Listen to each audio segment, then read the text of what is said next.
நிச்சயமாக இதை நீங்க பார்க்கும்போது நேயர்களே நாம் நிச்சயமா புரிந்து கொள்ள முடியும்.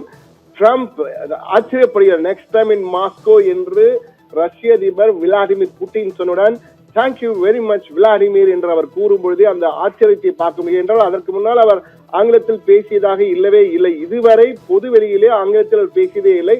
நெக்ஸ்ட் டைம் இன் மாஸ்கோ, மாஸ்கோவில் அடுத்த கூட்டம் நடைபெறும் என்ற வகையில் அவர் நிச்சயமாக அவரும் அதற்கு பதிலளிக்கிறார்.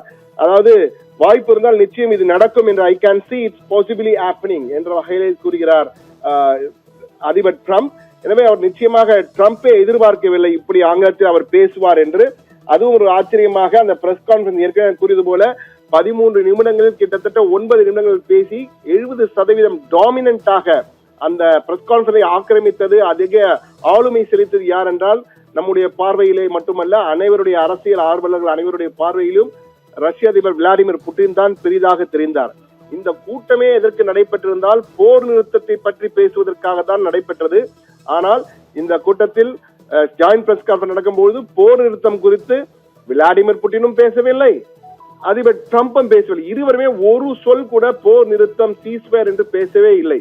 எனவே இந்த கூட்டம் எதற்காக நடைபெற்றது என்றால் ரஷ்ய அதிபர் விளாடிமிர் புட்டின் முதன்முறையாக கிட்டத்தட்ட 10 ஆண்டுகள் குறித்து அமெரிக்க மண்ணிலே கால் வைத்திருக்கிறார். வேற என்றால் அவர் ஒரு இன்டர்நேஷனல் கிரிமினல் கோர்ட், அதாவது சர்வதேச குற்றவியல் நீதிமன்றத்தின்படி தேடப்படும் குற்றவாளி. கிட்டத்தட்ட 114 நாடுகளில் அவர் கால் வைத்தவுடன் அவரை கைது செய்வதற்கான அதிகாரம் நாட்டிற்கு இருக்கிறது. ஆனால் அமெரிக்கா, இந்தியா போன்ற நாடுகள் அந்த ஐசிசி ஒப்பந்தத்திலே கையெழுத்திடவில்லை. எனவே விளாடிமிர் புட்டின் தைரியமாக அலாஸ்காவிற்கு சென்றார். இந்த அலாஸ்காவும் ரஷ்யாவின் ஒரு பகுதியாக இருந்தது. 1867ஆம் ஆண்டு அது அமெரிக்காவுக்கு விற்கப்பட்டது. விலை கொடுத்து, அந்த காலத்தில் ஜார் மன்னர்கள் இருக்கும்போது விலை கொடுத்து அமெரிக்கா வாங்கி இருந்தது. எனவே அந்த முன்னாள் ரஷ்ய மண் தற்போதைய அமெரிக்க மாகாணங்களில் ஒன்றான அலாஸ்கா கால் வைத்த பிறகு அவர் அந்த சந்திப்பை நடத்தியிருந்தார். எனவே புட்டினுடைய ஆதிக்கம் என்பது தொடர்ந்து பல இடங்களில் நம்மால் காண முடிந்தது என்பதை தான் அங்கு நம்மால் உணர முடிந்தது. அது மட்டுமல்ல, இந்த 5 புள்ளிகளை வைத்து பார்க்கும் பொழுது முதல் புள்ளி என்று பார்க்கும்போது ரெட் கார்பெட் வெல்கம். பல நாடுகளால் தேடப்படும் ஒரு குற்றவாளி அமெரிக்க அதிபர் ட்ரம்ப். அமெரிக்காவே பலமுறை அவர் சர்வதேச போர் குற்றவாளி, யுக்ரைனில் உள்ள குழந்தைகள் எல்லாம் ஆக்கிரமித்து குழந்தைகளை கடத்தி சென்று விட்டார் என்றெல்லாம் குற்றம் சாட்டி போர் குற்றவாளி என சர்வதேச குற்றவியல் நீதிமன்றம் அறிவித்திருக்கு என்ற வகையில் கூறியிருந்தார். ஆனால் அந்த கடத்தி சென்ற விதம் என்பது உண்மையிலேயே சற்று ஆச்சரியமாக இருந்தது என்றுதான் கூறியிருந்தார்கள். ஆனால் அதைவிட முக்கியமானது போர் நிறுத்தம் என்பது குறித்து ஒரு வார்த்தை கூட பேசவில்லை என்றேன். அதாவது இருவரும் அந்த ஜாயின்ட் பிரஸ் கான்ஃபரன்ஸ் முடிந்த பிறகு இருவரும் வெளியே செல்வதற்காக மீண்டும் விமானத்தை நோக்கி வருகிறார்கள். அந்த காட்சிகளை பார்ப்போம். அப்பொழுது செய்தியாளர்கள் கேள்வி கேட்கிறார்கள். Will you, Mr. Putin, President Putin, will you stop killing innocent people in Ukraine? Do you agree for the ceasefire என்று கேள்வி கேட்கிறார்கள். அப்போது புட்டின் செய்த அந்த காட்சி, அந்த என்ன செய்தார் வினோதமாக, எனக்கு கேட்கவில்லை நீங்கள் பேசுவது என்று அவாய்ட் செய்துவிட்டு சென்ற காட்சியும் பெரிதாக பேசப்படுகிறது. அந்த காட்சியும் தற்போது விளக்கமாக தற்போது பார்ப்போம். Mr. Putin, did you underestimate Ukraine?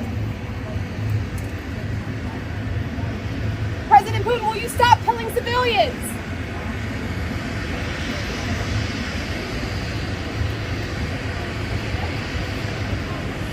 President Putin, how can the U.S. trust your word?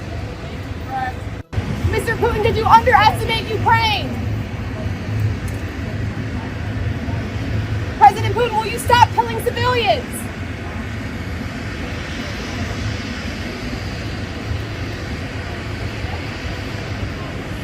President Putin, how can the U.S. trust your word? தற்போது பார்க்கலாம் மிக தெளிவாக அந்த பெண் செய்தியாளர் கேள்வியை கேட்கிறார். ஆனால் அவர் காதில் விழவில்லை. நீங்கள் கேட்பது எனக்கு காதில் கேட்கவில்லை என்பது போல மிக சர்வ சாதாரணமாக அந்த கேள்விக்கு பதில் சொல்லாமல் மிக தெளிவாக செல்கிறார். இதிலும் நீங்கள் பார்த்து என்றால் அவருக்கே வெற்றி என்ற வகையில் தான் ட்ரம்ப் எதுவும் செய்யலாம், ஓகே நோ ப்ராப்ளம் வாங்கல் போகலாம் என்று அழைத்து செல்கிறார். எனவே இந்த இடத்திலும் ட்ரம்ப் தான் ஸ்கோர் செய்திருக்கார் என்பதை மிக தெளிவாக நம்மால் பார்க்க முடிகிறது. எனவே ரெட் கார்பெட் வெல்கம், அதாவது இது போன்ற மற்ற நாடுகளால் தேடப்படுகின்ற ஒரு கைது செய்யப்படுகின்ற நிலையில இருக்கின்ற ஒரு நாட்டின் அதிபருக்கு, ஒரு வல்லரசின் தலைவருக்கு ஒரு ரெட் கார்பெட் வெல்கமை புட்டினுக்கு கொடுத்து ட்ரம்பை வரவேற்று சென்ற காட்சி. அதுவும் புட்டின் கீழே இறங்கும்போது கை தட்டுகிறார். ட்ரம்ப் பொதுவாக ட்ரம்ப் எல்லாம் அப்படி கைத்தட்டி பார்க்க முடியாது இன்னொரு நாட்டின் அதிபர் வரும்பொழுது. என்றால் ஜெலன்ஸ்கி சென்ற போது என்ன நடந்தது என்று அனைவருக்கும் தெரியும். ஜெலன்ஸ்கி கோட்டே போடவில்லை என்ற வகையில் கிண்டல் எல்லாம் செய்திருக்கிறார்.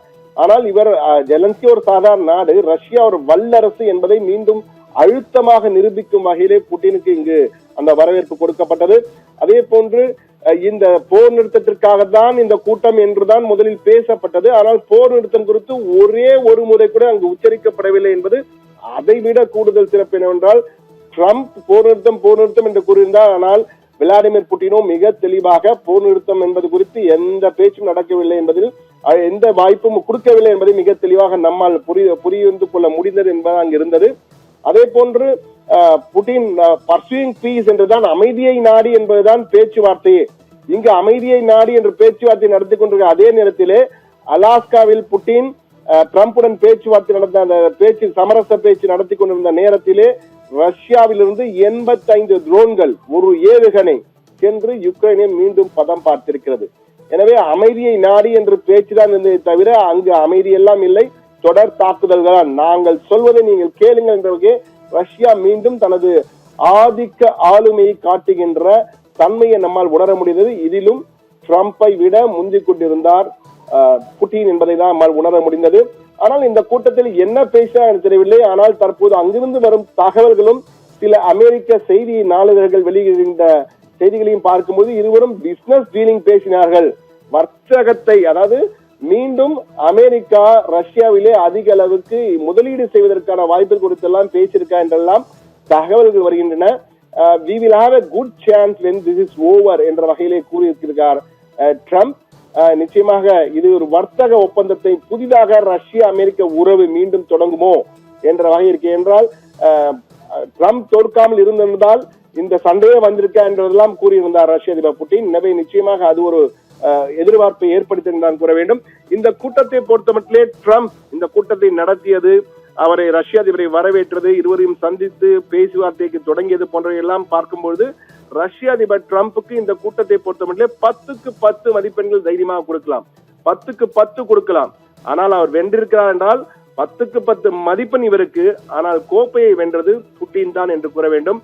ஏனால் புட்டின் மிக தெளிவாக தான் ஒரு ஆளுமை மிக்க வீரர், மற்றவர் சொல்லுக்கெல்லாம் நான் கட்டுப்பட மாட்டேன் என்பதை மிக தெளிவாக சொல்லிவிட்டு அமெரிக்காவிலேயே வந்து ஆட்டம் போட்டுவிட்டு சிறப்பாக கோப்பையை எடுத்து சென்று விட்டார் தான் கூற வேண்டும்.